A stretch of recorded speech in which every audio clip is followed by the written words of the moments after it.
दोस्तों आप पूरी और सही जानकारी के लिए वीडियो को आप शुरू से लगाकर अंत तक पूरा जरूर देखें और वीडियो को ज़्यादा शेयर करें। और हमारी छोटी सी रिक्वेस्ट है, अगर आप हमारे चैनल पर पहली बार विजिट कर रहे हो तो चैनल को लाल बटन दबा के सब्सक्राइब जरूर करें और दोस्तों साथ में लगा छोटा सा बेल आइकन बटन उसे जरूर दबाएं। दोस्तों इससे क्या होगा, जो भी आने वाली नई वीडियो की जानकारी आपको बिना किसी रुकावट से मिलती रहेगी। तो दोस्तों अपडेट लगाई गई है ईपीएफओ का पेंशन भोगियों के लिए अलर्ट। जी हाँ दोस्तों, अगर आप ईपीएफओ की पेंशन भोगी है तो आपके लिए एक जरूरी अलर्ट है। दरअसल में ईपीएफओ ने अपने पेंशनर्सों से एक खास अपील की है। ईपीएफओ ने कहा है कि जिन पेंशनर्सों को पेंशन शुरू हुई हो 1 साल भी कम का समय हो रहा है तो उन्हें नवंबर 2020 में लाइफ सर्टिफिकेट जमा करने की जरूरत नहीं है। ईपीएफओ के मुताबिक ये नियम उन लोगों के लिए भी लागू होता है जिन्होंने लाइफ सर्टिफिकेट दिसंबर 2019 या उसके बाद जमा किया है। मतलब यह है कि ऐसे लोग नवंबर महीने में लाइफ सर्टिफिकेट जमा न करें तो भी कोई दिक्कत नहीं है। आपको ये भी बता दें कि हर साल पेंशनर्स को लाइफ सर्टिफिकेट जमा करना होता है और इसके जरिए अपने जीवित होने का सबूत देना होता है। लेकिन कोरोना काल में ईपीएफओ जो अनावश्यक भीड़ से बचने के लिए लोगों को ये सलाह दे रहा है कि वे जिन लोगों की लाइफ सर्टिफिकेट को नवंबर में ही जमा कराना है उन्हें डिजिटल विकल्प दिया गया है। आप इसे उमंग ऐप पर या नज़दीकी बैंक की शाखा में जाकर जमा करवा सकते हैं। इसी के अलावा नज़दीकी सामान्य सेवा केंद्र पर भी जाकर लाइफ सर्टिफिकेट को भी जमा कराया जा सकता है। ईपीएफओ की अपील है कि इस दौरान लोगों को कोरोना दिशा निर्देशों का पालन करना होगा। एक लेटर न्यूज जारी किया गया।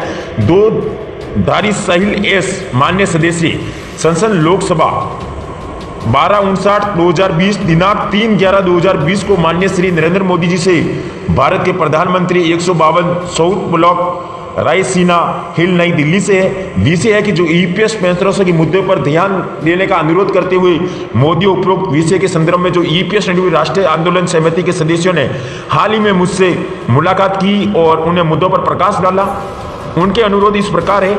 नंबर 1, न्यूनतम पेंशन राशि को बढ़ाकर 7,500 के साथ डीए की रात और 31/5/2017 की जो ईपीएफओ अधिसूचना को वापस लेने के लिए जो माननीय सर्वोच्च न्यायालय के आदेश का उल्लेखनीय है दिनांक 1/10/2016 से 2015 की जो एसएलपी जो कि नोट है कि 30/32-33/033 में जो आदेश के वापस लेने पर सेवानिवृत्ति प्राप्त करने की अनुमति होगी।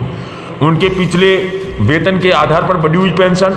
नंबर 4, आयुष्मान भारत के तहत ईपीएफ पेंशनर्सों को लाना। नंबर 5, योजना में नामांकन के लिए गैर ईपीएस पेंशनर्सों को एक बार अवसर प्रदान करना। मैं उनसे पारपत्र अभ्यावेदन को आगे भेज रहा हूं। एक आपसे अनुरोध है कि आप उनकी याचिका पर गौर करें और जरूरतमंदों की मदद करें।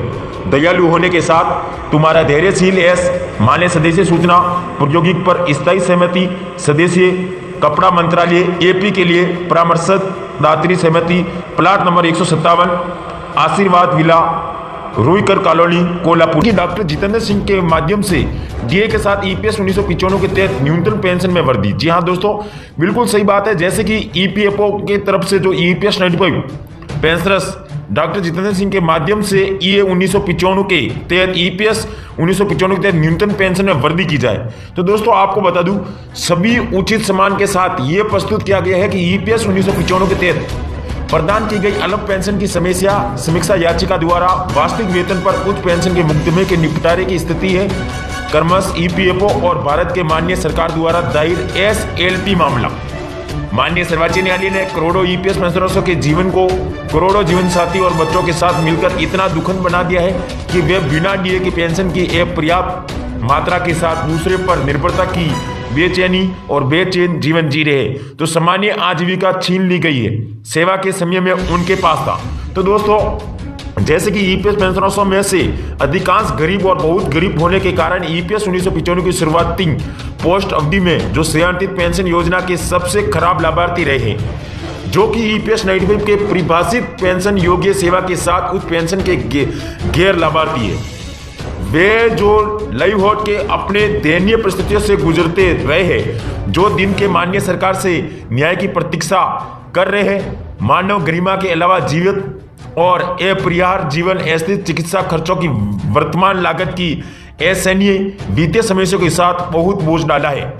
पेंशनर्सों के बच्चों के रोजगार के नुकसान से कोविड-19 संकट के साथ आगे बढ़ने के लिए सभी प्रकार की व्यग्रता का सामना करने वाली पेंशनर्सों के लिए बहुत अधिक और बहुत पीड़ा हुई है। लोकतांत्रिक देश के नागरिकों को इस तरह के असंवेदनशीलता के साथ व्यवहार नहीं किया जाना चाहिए और कृपया उन्हें वर्तमान शासन में विश्वास को ढीला नहीं होने दें। आपको बता दूं, दीपावली के त्योहारों से पहले माननीय सरकार कृपया सभी पेंशन भोगियों द्वारा मांगे जा रहे डीए के साथ न्यूनतम पेंशन की बढ़ोतरी को भी प्राथमिकता दे सकती है, जो कि लाइवलीहुड की वर्तमान लागत को पूरा करती है और केवल न्यूनतम पेंशन की माइक की तरह नहीं है जो केवल में आती है। वर्तमान सीमा जो बेकाबू स्थिति में इसके अलावा निराश, क्रोध और हताश को बढ़ाती है कि उनके पास जो भी जीवन है वे इसे अतीत को भूलकर खुशी से जीते हैं उस संबंध के साथ। तो दोस्तों, जैसे कि ईपीएस 95 पेंशनर्स लगातार पूछे जाने वाले सवाल, क्या आपके पास लड़ने के लिए कोई उपाय है? ईपीएस 95 से बार बार पूछे जाने वाले सवाल, क्या आपके पास लड़ने के सवाल का कोई उपाय है? देश के 40 नेताओं के बारे में आज की जूम मीटिंग कुछ तस्वीरों में प्रिय पाठकों से भाग लिया था।